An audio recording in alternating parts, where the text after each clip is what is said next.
হর ঘর তিরঙ্গা কর্মসূচিতে রায়গঞ্জে বর্ণাঢ্য পদযাত্রা দেশাত্মবোধে মুখর শহর। স্বাধীনতা দিবসের প্রাক্কালে সহ দেশ জুড়ে চলছে কেন্দ্র সরকারের হর ঘর তিরঙ্গা কর্মসূচি। সেই কর্মসূচির অঙ্গ হিসেবে শুক্রবার সকালে রায়গঞ্জ শহরে এক বর্ণাঢ্য পদযাত্রা ও সাংস্কৃতিক অনুষ্ঠানের আয়োজন করল উত্তর দিনাজপুর জেলা প্রশাসন। জাতীয় পতাকা হাতে হাজারো স্কুল পড়ুয়া, শিক্ষক শিক্ষিকা, প্রশাসনিক আধিকারিক ও বিশিষ্ট ব্যক্তিদের উপস্থিতিতে দেশাত্মবোধের আবহে মুখর হয়ে ওঠে গোটা শহর। সকালে প্রথম প্রহর থেকেই রায়গঞ্জে বিদ্যাচক্র স্কুল ময়দানে জমতে শুরু করে বিভিন্ন বিদ্যালয়ের ছাত্রছাত্রীদের ভিড়। সকলের হাতে জাতীয় পতাকা, কারো হাতে দেশাত্মবোধক বার্তা লেখা প্লেকার্ড। অনুষ্ঠানের সূচনায় সমবেত কণ্ঠে পরিবেশিত হয় বন্দে মাতরম সঙ্গীত। উপস্থিত সকলের হাতেই তেরঙ্গা নিয়ে দেশমাতৃকার প্রতি শ্রদ্ধা নিবেদন করে। সেই আবেগঘন মুহূর্তে এক অনন্য পরিবেশের সৃষ্টি হয় গোটা অনুষ্ঠান প্রাঙ্গণে। এরপর বিদ্যাচক্র স্কুল ময়দান থেকে শুরু হয় বর্ণাঢ্য পদযাত্রা। জাতীয় পতাকা হাতে সারিবদ্ধভাবে শহরে বিভিন্ন গুরুত্বপূর্ণ রাস্তা পরিক্রমা করে পদযাত্রাটি এসে শেষ হয় রায়গঞ্জে ঘড়ি মোড়ে। পথ চলতি মানুষও এই উদ্যোগকে স্বাগত জানা। অনেকেই পদযাত্রার সঙ্গে একাত্মতা প্রকাশ করেন। স্বাধীনতা দিবসের আগে শহরের বুকে এমন দেশাত্মবোধক আয়োজন নতুন প্রজন্মের মধ্যে জাতীয় চেতনা ও ঐক্যের বার্তা পৌঁছে দেয়। এদিনে অনুষ্ঠানে উপস্থিত ছিলেন রাজ্যের মন্ত্রী কৌশিক চৌধুরী, উত্তর দিনাজপুরের জেলা শাসক সেভালে অভিজিৎ তুকারাম, পুলিশ সুপার সোনোয়ান ওয়ানে, কুলদীপ সুরেশ, হেমতাবাদের বিধায়ক হরিপদ বর্মন, মহকুমা শাসক তন্ময় ব্যানার্জি সহ জেলা প্রশাসন ও পুলিশের বিভিন্ন স্তরের আধিকারিকরা। পাশাপাশি জেলার বিভিন্ন বিদ্যালয়ের শিক্ষক শিক্ষিকা, বিপুল সংখ্যক ছাত্রছাত্রী এই কর্মসূচিতে অংশগ্রহণ করেন। অনুষ্ঠানে বক্তব্য রাখতে গিয়ে রাজ্যের মন্ত্রী কৌশিক চৌধুরী কি বললেন শুনুন। অন্যদিকে জেলা শাসক সেভালে অভিজিৎ তুকারাম জানান,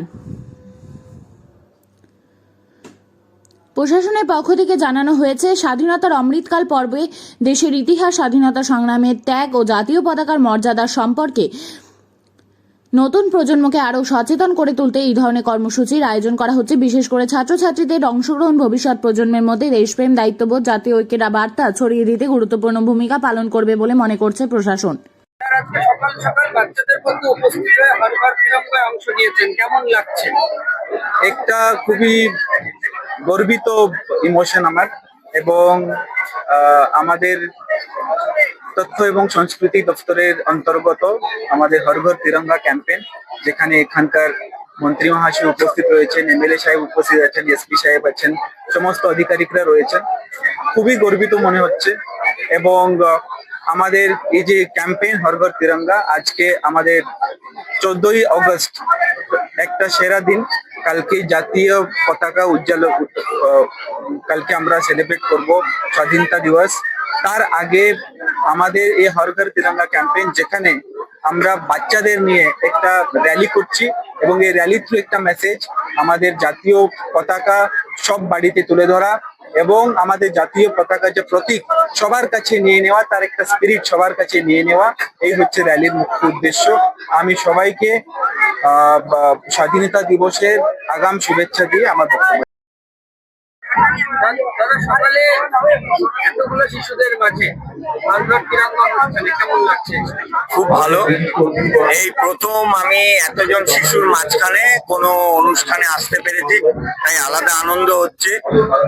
আর আমরা হর ঘর তিরঙ্গা, প্রতি বাড়িতে তিরঙ্গা, এই কার্যক্রম গোটা পশ্চিমবঙ্গ জুড়ে হচ্ছে।